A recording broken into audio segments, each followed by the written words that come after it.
This lesson in our series on the Calvary Chapel Distinctives is from Chapter 4, Building the Church God's Way. Chuck learned a lot of lessons over the years that led him to this idea that we want to leave room for God to build His church. I've always loved the story Chuck tells about how God provided for the property on Fairview and Sunflower. Here's an excerpt from the book. Chuck writes this.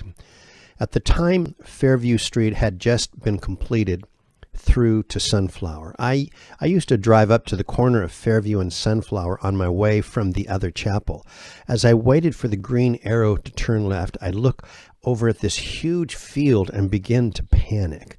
I thought, God has been good to us. We've paid off all the debts. We don't owe anything.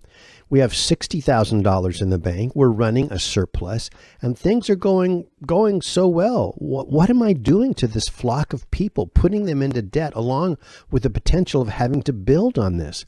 What am I doing? Where is my head? I would go into this cold sweat trying to figure the thing out, and then the Lord would speak to my heart and say, Chuck, whose church is it? And this is a picture of what would happen just a few months later. That line has always encouraged me when we as a church have faced challenges. Whose church is it? It's Jesus' church. God is able to take care of His church, and it would be good for us to learn how to step back enough to leave room for Him to work. Some of you may have a ministry you're involved in or leading. It's a good thing to ask yourself the same question. Whose church is it? Calvary Chapel of Fullerton has a few stories of how God has taken care of us. Here's one. In 1998, Calvary Chapel of Fullerton moved from meeting at the Fullerton YMCA to a unique brick building known as the Ice House, located down by the train station. We were at the Ice House for 6 years. At the end of our lease, we were faced with a decision over whether to renew our lease with a significant rent increase or to move. Our landlords had been part of a renovation project for that area, and the entire barrio that surrounded the church had been torn down, and they were going to build brand new 3-story condos. This is a picture of what would eventually take place. For a while, we thought it might be neat to stay put and find ourselves in a brand new neighborhood without even moving. But the thing that changed our mind was when our landlord sold off the church's parking lot. We decided it was time to move. As we got closer to the end of our lease, we made an arrangement with our landlords to go month to month, and we promised to give them 3 months' notice if we found a new place, and they in turn would do the same if they found a new tenant.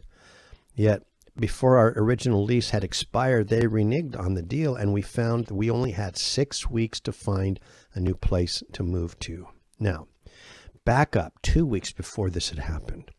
Caleb had signed he and I up for to go to the Fullerton Mayor's prayer breakfast. And it was at this breakfast that I just happened to meet Pastor Larry Bogardus from St. Stephen's Lutheran Church on Chapman. Larry shared with me how his church was only 6 months away from closing their doors because of finances. And so I prayed with him for God to help him in his church. When our crisis hit 2 weeks later, the thought occurred to me to call up Pastor Larry and see if they would be interested in renting to us. He said yes. We moved into the Lutheran Church, and that would be our home for the next 16 years.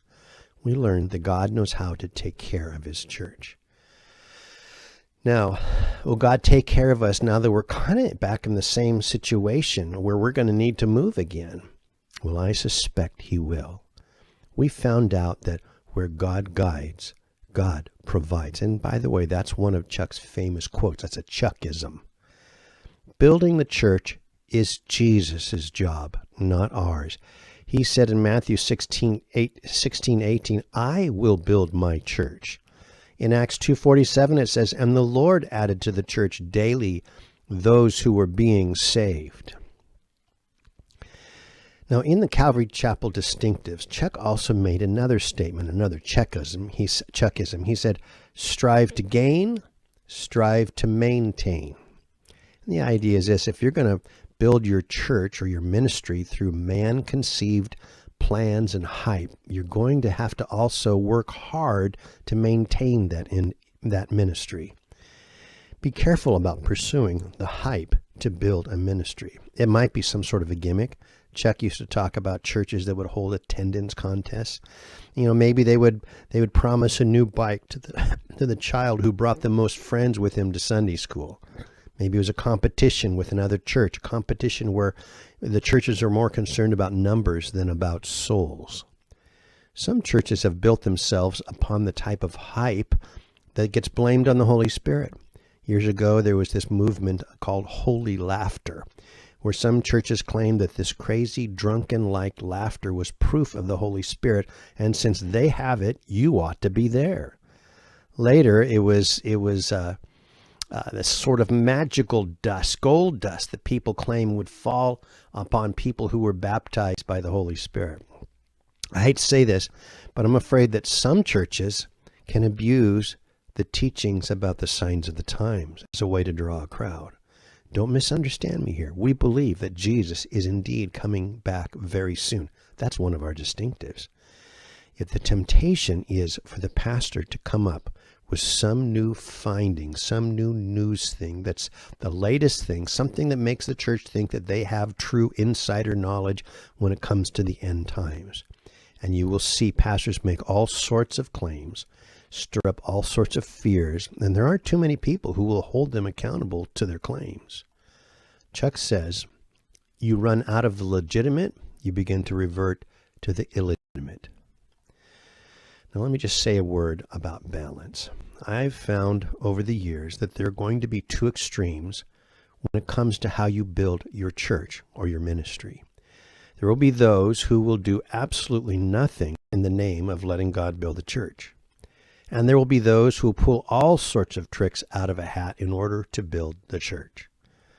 Both sides have some legitimacy, but like many doctrines, we need to find the balance. When Moses and the Israelites found themselves pinned against the Red Sea on one side and the advancing Egyptian army on the other, the people complained. And Moses said to the people, do not be afraid. Stand still and see the salvation of the Lord, which he will accomplish for you today. For the Egyptians whom you see today, you shall see again no more forever. The Lord will fight for you, and you shall hold your peace. When God has promised to deliver us, we need to be sure to let him do just that. We need to stand still. Stop trying to figure it out. Stop trying to do your thing. And yet, the very next verse, Exodus 14:15, and the Lord said to Moses, why do you cry to me? Tell the children of Israel to go forward. See, God's going to do a great, amazing work. He's going to part the Red Sea. And yet the Israelites are going to need to get up, pack up their stuff, and move forward. See, the balance is that sometimes we stand back and we let God work. Other times we need to get up, participate, and get moving. That's balance. When David faced the giant Goliath, David knew where his strength came from. 1 Samuel 17:45. Then David said to the Philistine, you come to me with a sword, with a spear, and with a javelin, but I come to you in the name of the Lord of hosts, the God of the armies of Israel, whom you have defied. David's secret weapon wasn't some super sword. It was God. And yet, David still had to pick up a stone, put it in his sling, and hit the giant. And then he had to run and take Goliath's own sword. He had to kill him. That head didn't just come off by David claiming the name of the Lord. David had to cut it off.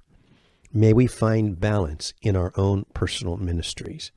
May we find that place where we are allowing God to be our deliverer, and yet we take the steps we need to do our ministry.